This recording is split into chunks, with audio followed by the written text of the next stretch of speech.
이제 하나님의 말씀 보시겠습니다.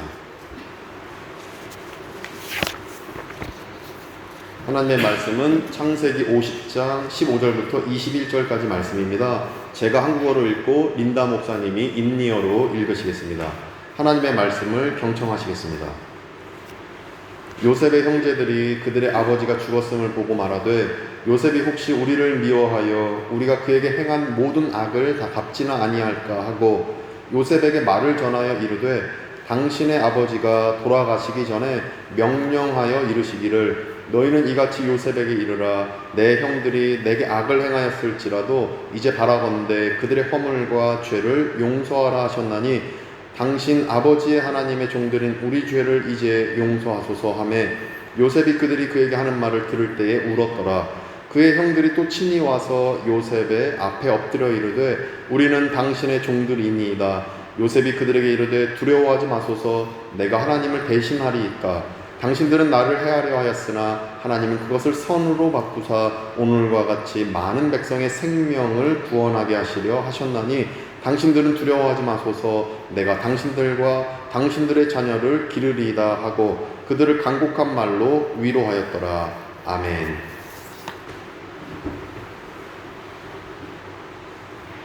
Ketika saudara-saudara Yusuf melihat bahwa ayah mereka telah mati, berkatalah mereka, boleh jadi Yusuf akan mendendam kita dan membalaskan sepenuhnya kepada kita segala kejahatan yang telah kita lakukan kepadanya. Sebab itu mereka menyuruh menyampaikan pesan ini kepada Yusuf. Sebelum ayahmu mati, ia telah berpesan, beginilah harus kamu katakan kepada Yusuf, ampunilah kiranya kesalahan saudara-saudaramu dan dosa mereka, sebab mereka telah berbuat jahat kepadamu. Maka sekarang, ampunilah kiranya kesalahan yang dibuat hamba-hamba Allah ayahmu. Lalu menangislah Yusuf ketika orang berkata demikian kepadanya. Juga saudara-saudaranya datang sendiri dan sujud di depannya serta berkata, kami datang untuk menjadi budakmu. Tetapi Yusuf berkata kepada mereka, janganlah takut, sebab aku inikah pengganti Allah? Memang kamu telah mereka-rekakan yang jahat terhadap aku, tetapi Allah telah mereka-rekakannya untuk kebaikan, dengan maksud melakukan seperti yang terjadi sekarang ini, yakni memelihara hidup suatu bangsa yang besar. Jadi janganlah takut, aku akan menanggung makanmu dan makan anak-anakmu juga. Demikianlah ia menghiburkan mereka dan menenangkan hati mereka dengan perkataannya. Amin. 이제 특별 찬송 온유 목장입니다. 216장 성자의 귀한 몸 함께 특별 찬송 올려드리겠습니다.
Shalom. Tema khotbah kita pada hari ini, balas dendam atau mengampuni, sebuah pilihan hidup. Ada seseorang yang pernah bercerita kepada saya begini, jika ada orang yang berbuat baik kepadanya, maka dia bisa jauh lebih baik dari mereka. Tetapi jika ada orang yang berbuat jahat kepadanya, maka dia pasti akan melakukan jauh lebih jahat kepada mereka. Ternyata ini bukan saja sekadar kalimat yang dengan sengaja diucapkan, namun dengan segala keberadaannya. Kalimat ini benar-benar nyata. Respon dunia rata-rata memang seperti itu, bahwa seseorang cenderung lebih memilih untuk membalas dendam ketimbang untuk mengampuni sesamanya yang pernah menyakiti hatinya. Akhir-akhir ini saya memperhatikan ada banyak tayangan di YouTube terkait tentang eksperimen seseorang yang ingin mengetahui bagaimana reaksi atau respon seseorang ketika ada orang yang miskin, sakit, dan lemah mendatangi seseorang untuk mendapatkan bantuan atau pertolongan. Kemudian, melalui eksperimen tersebut didapati bahwa memang tingkat kesadaran seseorang untuk menolong sesamanya sangat rendah karena banyak faktor penyebabnya. Jadi kesimpulannya bahwa masih ada orang yang menolong sesamanya karena ia pun pernah mengalami hal yang sama, sehingga ia tergerak untuk menolong, padahal ia sendiri pun sedang dalam kondisi sulit dan membutuhkan pertolongan. Dari sini kita bisa melihat bahwa karakter menjadi faktor penting dalam menjalani hidup sesuai dengan panggilan Allah. Lalu, apa sajakah karakter itu? Yang pertama yaitu kerendahan hati. Kerendahan hati adalah menempatkan kepentingan orang lain di atas kepentingan diri sendiri. Kemudian yang kedua yaitu kelemah lembutan, yakni menolak, meninggikan diri, dan mau menunjukkan kesopanan. Yang ketiga, kesabaran, yaitu menolak memuaskan diri sendiri. Dan yang keempat, menunjukkan kasih dengan saling membantu, yaitu menerima satu sama lain tanpa syarat. Semua itu diperlukan orang percaya untuk memelihara kasih dalam damai sejahtera. Hal ini tentu sejalan dengan apa yang tertulis dalam Galatia pasal 6 ayat yang kedua, ditulis demikian. Bertolong-tolonganlah menanggung bebanmu. Demikianlah kamu memenuhi hukum Kristus. Jadi sekarang pertanyaannya, apakah kita termasuk ke dalam orang yang menghidupi karakter kebaikan yang kita miliki dalam kehidupan kita, atau justru malah sebaliknya? Karakter mana yang hendak kita hidupi? Hidup dalam kasih pengampunan, atau justru sebaliknya, kita menghidupi karakter pendendam yang tiada berujung? Ya, semua pilihan ada di tangan kita. Saudaraku terkasih di dalam Tuhan Yesus, melalui perikop kita hari ini, ada 3 hal yang dapat kita pelajari dan renungkan bersama-sama, yakni yang pertama, percaya penuh kepada otoritas Allah. Mari kita perhatikan ayat ke-20. Dalam ayat 20 ditulis begini, memang kamu mereka-rekakan yang jahat terhadap aku, tetapi Allah telah mereka-rekakannya untuk kebaikan, dengan maksud melakukan seperti yang terjadi sekarang ini, yakni memelihara hidup suatu bangsa yang besar. Dari ayat ini terlihat jelas bahwa Yusuf sungguh-sungguh percaya sepenuhnya kepada otoritas Allah. Yusuf selalu berpikir positif dengan apa yang dialaminya. Dia tahu bahwa Allah punya tujuan yang indah dalam hidupnya dengan segala hal buruk yang pernah dialami sebelumnya lewat perlakuan saudara-saudaranya. Dalam Roma pasal 8 ayat 28 ditulis begini, kita tahu sekarang bahwa Allah turut bekerja dalam segala sesuatu untuk mendatangkan kebaikan bagi mereka yang mengasihi Dia, yaitu bagi mereka yang terpanggil sesuai dengan rencana Allah. Dengan semua yang dialami oleh Yusuf, dia tidak pernah bersungut-sungut menyalahkan Allah, tetapi sebaliknya, dia tetap hidup jujur, benar, dan takut akan Allah.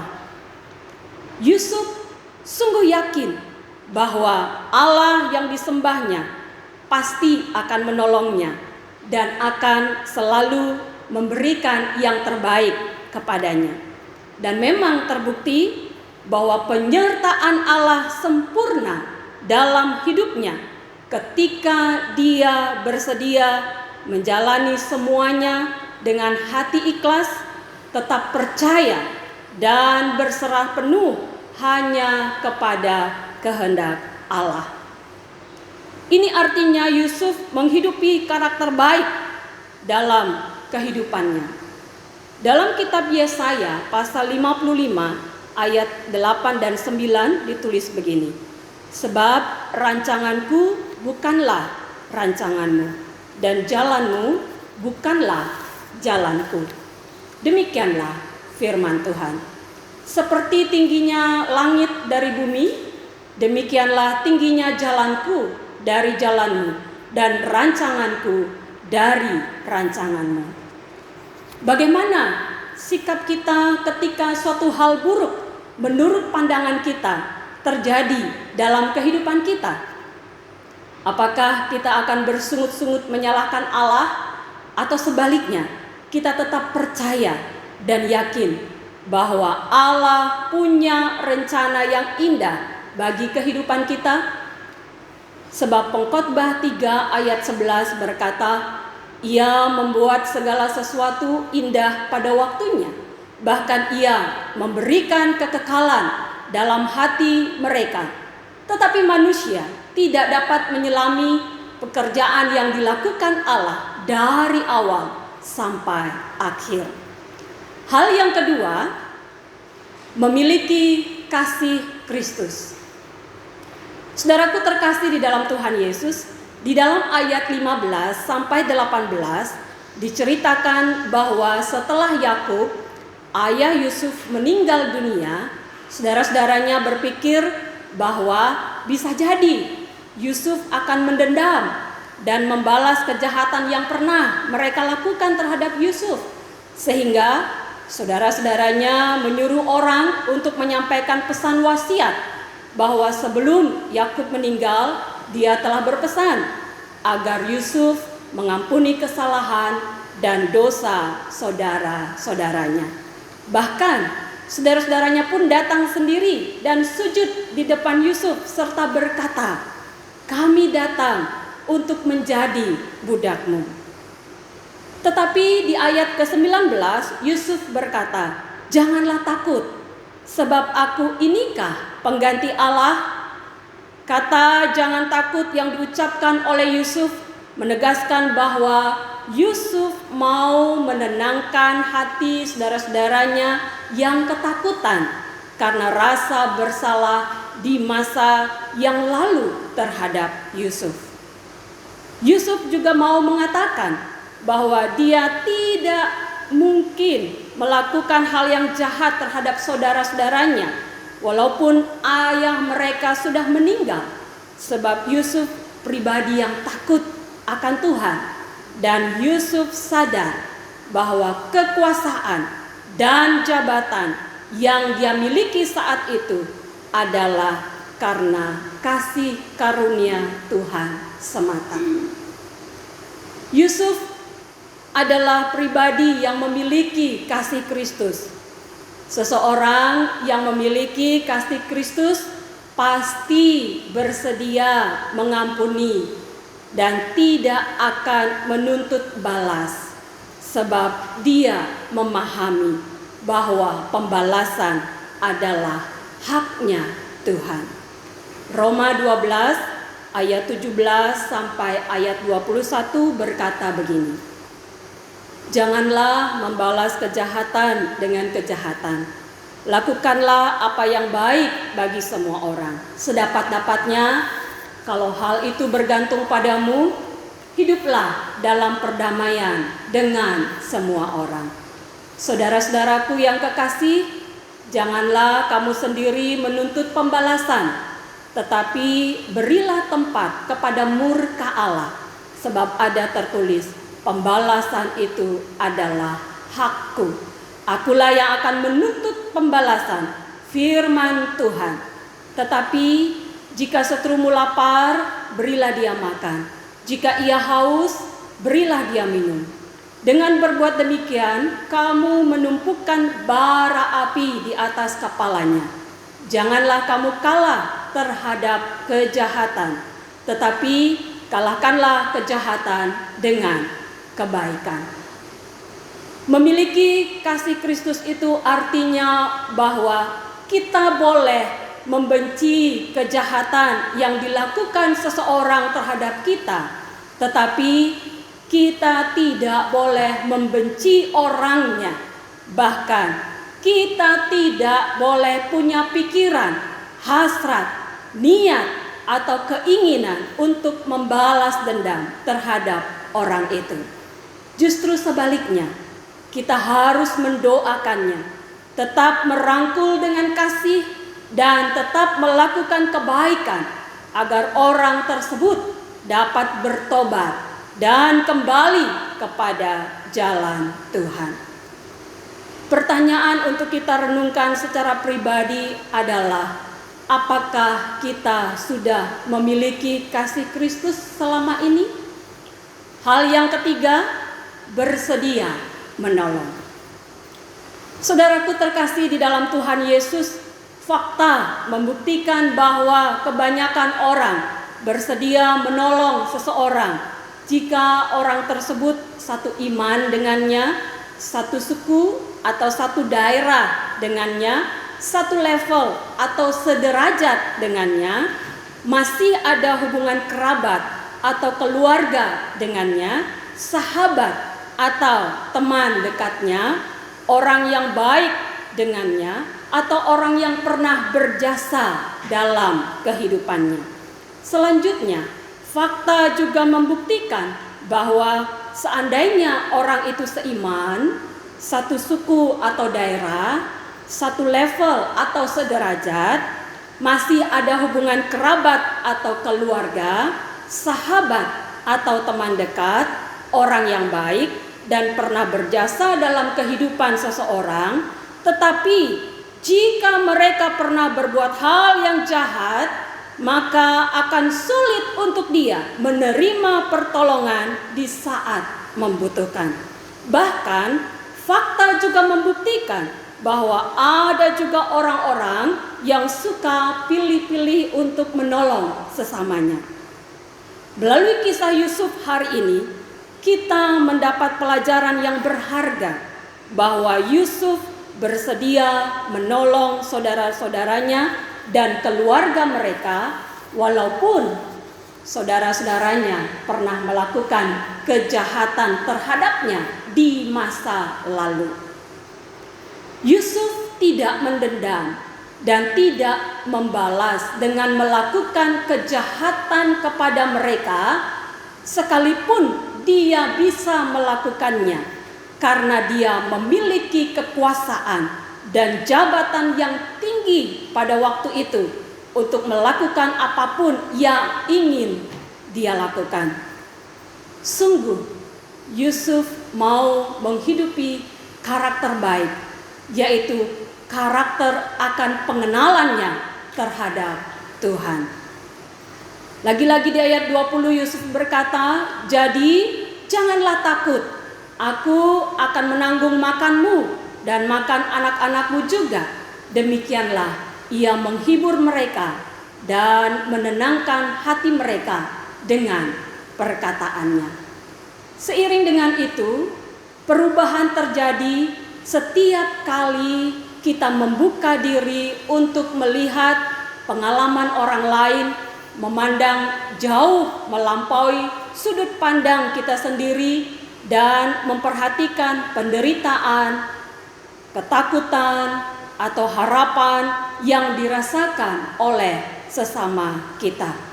Ketika kita mengikuti teladan Yesus dengan tidak mencari kepentingan sendiri atau puji-pujian yang sia-sia, dan sebaliknya dengan rendah hati menganggap yang lain lebih utama daripada diri kita sendiri, maka kepedulian kita tidak lagi hanya kepada diri sendiri, tetapi kepentingan orang lain juga.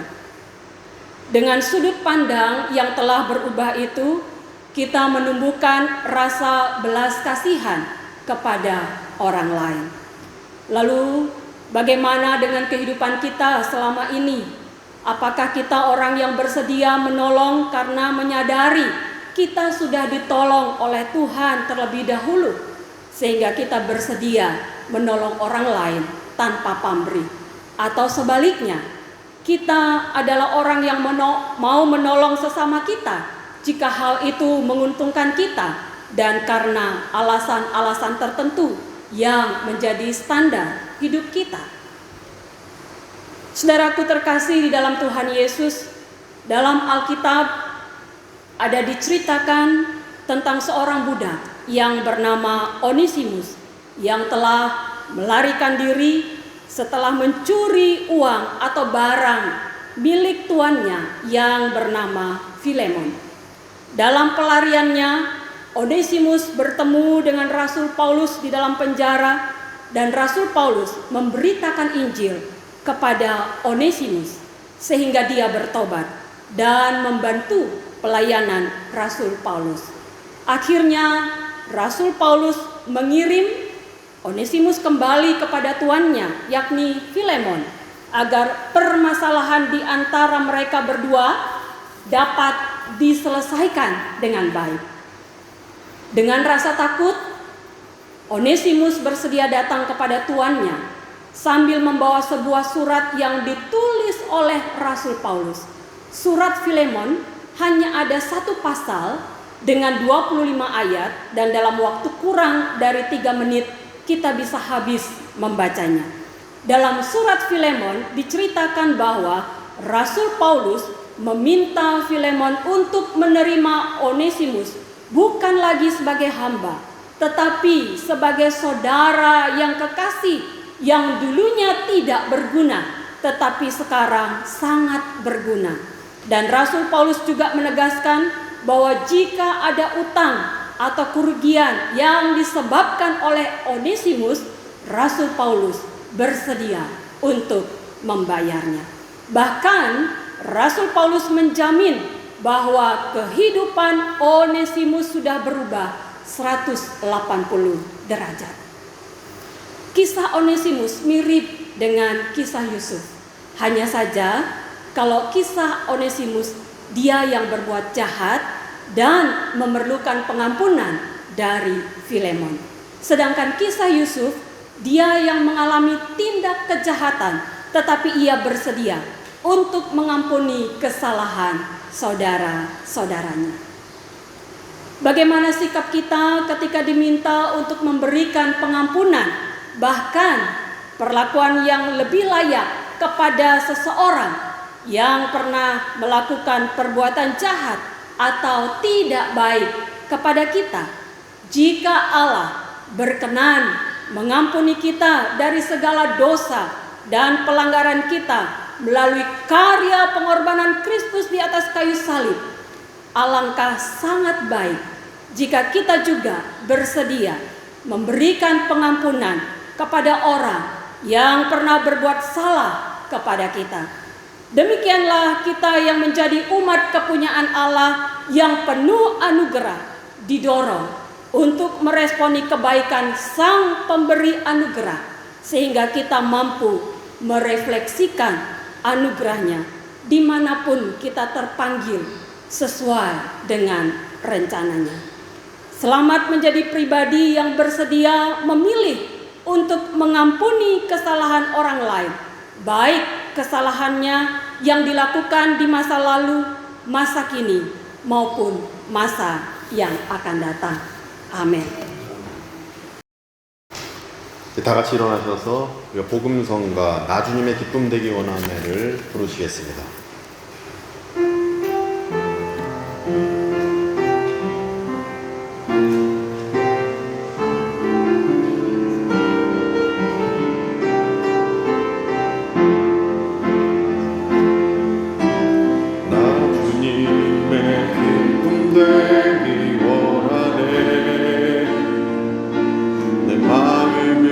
새롭게 하소서.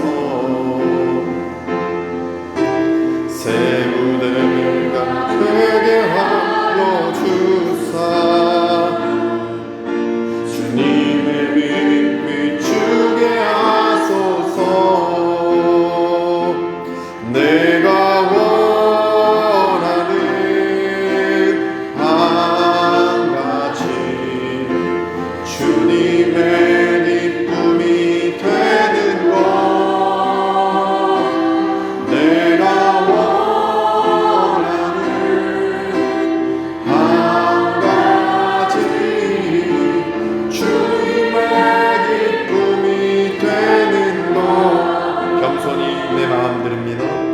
겸손히 내 마음 드립니다. 나의 울 모든 것 받으소서. 나의 맘 깨끗게 씻어주사 주의 길로 행하게 하소서. 내가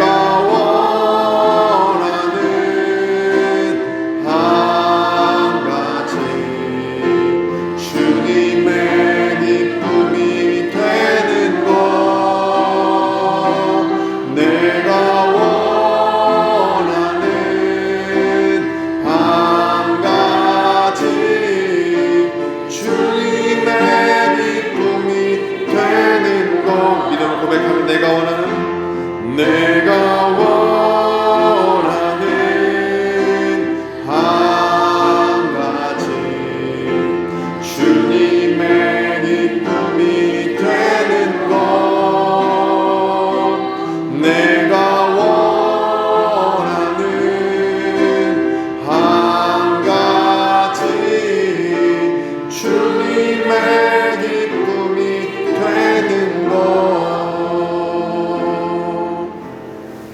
이제는 우리 구주 예수 그리스도의 은혜와 하나님의 크신 사랑하심과 성령님의 강화 감동 교통케 하심이 요셉처럼 또 빌레몬처럼 나보다 남을 높게 여기고 또 예수님처럼 타인을 향한 무조건적인 사랑을 실천하기로 다짐하는 우리 발리안교회 모든 교우들 가운데 그 가족과 또 모든 교민들, 현지인 직원들, 아픈 환우와 그 모든 현지인 목사님과 한국인 선교사님들 가운데에 우리 대한민국과 한국 교회 위에 이제부터 영원까지 함께 하시기를 간절히 축원하옵나이다.